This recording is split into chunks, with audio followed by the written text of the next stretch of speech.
So today we're going to review a piece of equipment in my home gym. This piece of equipment is a must for anybody doing strength training. So today, let's get right to it. We're going to review my Titan T3 rack.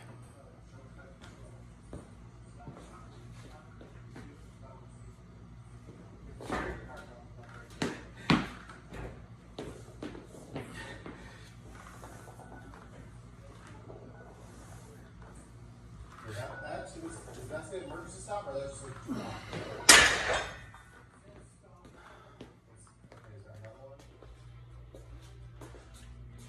So this is my Titan T3 rack. I've had this for probably since about 2014 or so. It's about 5 years. I've been training since probably 2012, and I trained consistently at a gym here in town. And after a year of doing that, I decided I wanted to start my own home gym. And at that point, I felt like I was going to stick with it, so I decided to take the plunge. So the first thing I started out with was this T3 rack and a Rogue bar and some competition plates, and we'll get to that here in some later interviews or reviews. So when I started looking for a rack, Rogue was, of course, the most popular. Everybody wanted Rogue, and I get it, I understand. But this is pretty economical, and it's just chunks of steel bolted together. Not really sure how you can go wrong with that. This has a lot of the same features as the nicer units out there. 5/8, it fits 5/8 hardware. The rack I have is the 36-inch.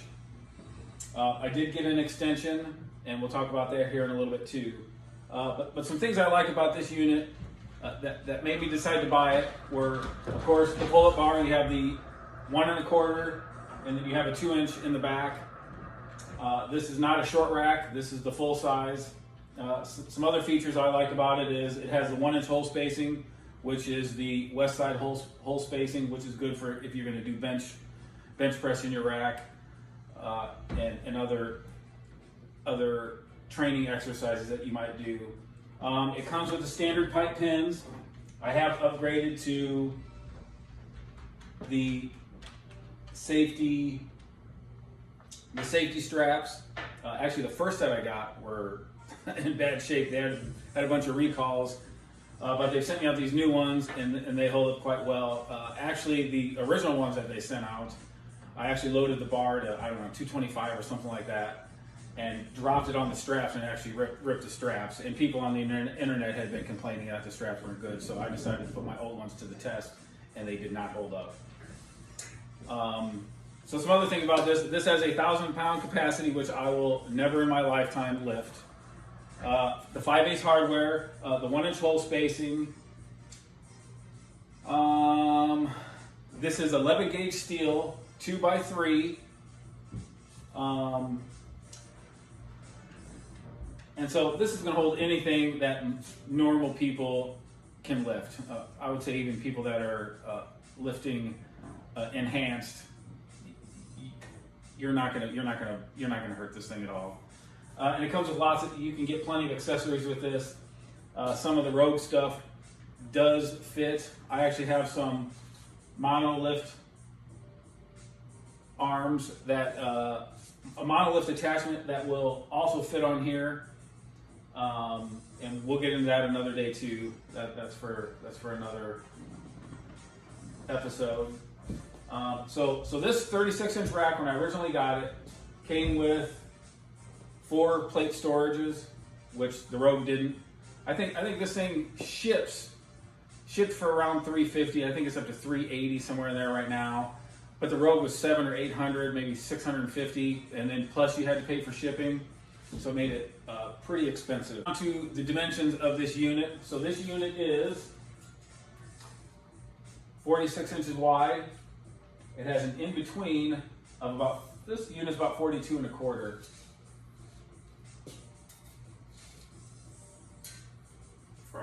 From upright to upright, outside to outside would be 42,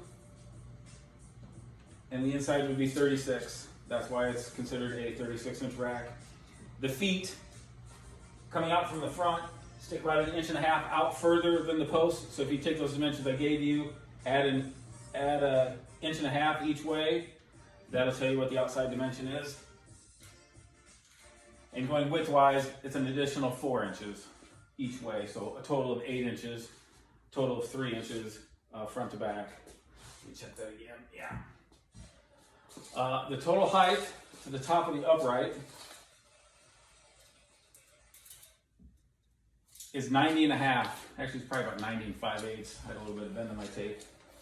So some other things that make a rack like this desirable is the first thing would be that you can do anything you need to in this rack. You can squat, bench, deadlift off the pins, and you can get plenty of accessories. It also came with the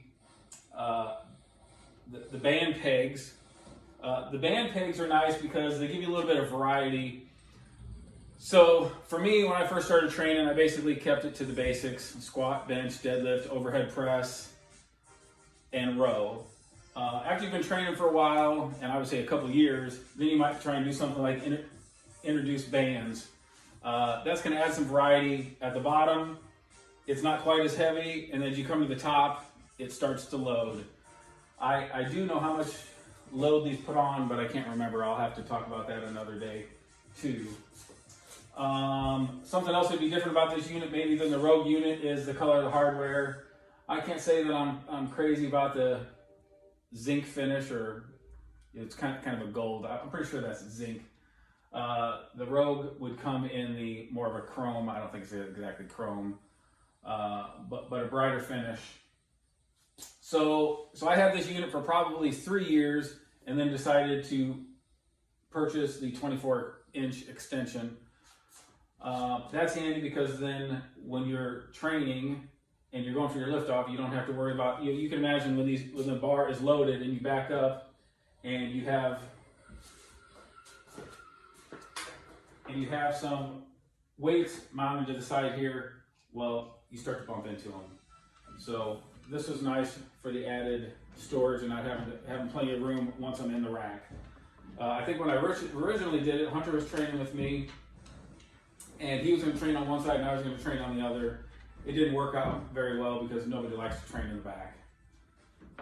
But the unit was still worth getting. It's just nice to have a big unit. You don't have to worry about this thing budging.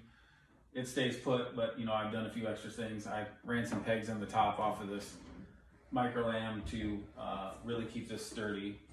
I got the bar storage, which isn't too bad. I would say on that. It's definitely not terrible, but when you have a bar in there, if you have this loaded, the weights can't hit the bar and you kind of have to push it to one side. I'm so glad I have it though.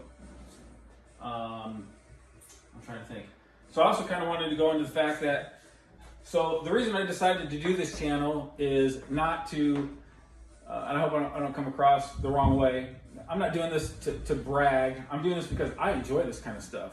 I enjoy watching other people review their garage gyms, their vehicles. And so I thought, well, I'm going to give it a shot too, because I enjoy what I have and I want to share it with others. I think I have really gained a lot of knowledge this last 5 or 6 years of training, and I want to be able to share it with others. I like listening to and seeing equipment of other people's and them telling me their experiences with it, what they like about things, what they don't like about things. And so I decided to share that with you guys. So this is the first piece of equipment I decided to review, and we have several others that we will be reviewing. Something else I wanted to do quickly was, I've had this for about 5 years, and I wanted to kind of show how well it has held up over the 5 years. Now, I train pretty consistently 2 to 3 times a week. I would say I almost always train twice a week, almost for sure, and 1 time a week, almost guaranteed. Now I would say over the last 5 or 6 years, there's probably been some months here and there that I didn't train just because I had some health issues going on that were just keeping me from feeling my best. and being able to train it. I just needed to recover. But I'm going to grab the camera here, and we're going to get up close so you guys can see some of the wear and tear, and I'll talk about some other accessories that I have on this. So as you can see, let's see here if I can get this. We have gotten some scratches and stuff, but I mean, if you take for 5 years using this 2 to 3 times a week pretty consistently, I mean, it's held up pretty good. There's been people that have complained about the finish on it. Is this a powder coat? It certainly doesn't seem like it. It feels more like just a paint job, but it has done the trick. I've done rack pulls off of this. Not a lot because I don't like to ruin my bars. The storage, of course, you're sliding it off and on, so the weight storage has worn pretty good, but that's to be expected. I don't care what unit you get. You're going to have that kind of wear and tear. Let's see. So another upgrade would be these J cups. And see, what exactly they call it. These are the sandwich type, so you don't have to worry about damaging your bar. I can't remember the exact name of this product, MV something. I can't. But it's basically a thick plastic product, so that you're not going bare metal to bare metal. It comes with these J hooks. And these work pretty good, but if you slide your bar forward, you're going to be grinding on some metal. And then when you go to re-rack it, sometimes you'll hit here.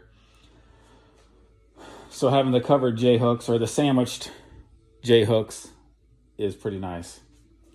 Well, this is my first review. I am hoping to do some reviews. I will be doing some reviews on my Dodge Red Eye. That thing's a lot of fun. I'm excited to show you guys some things about that. All right, well, I think I've covered everything that I needed to for this video. I hope you guys enjoy this. I would like for you guys to share some videos of things that you enjoy. Heavy weights and horsepower is the theme of this page. So if you have either of those that you're interested in or would like to share, we'd like to see them. All right, well, I'm signing out. I better get to some training. See you guys.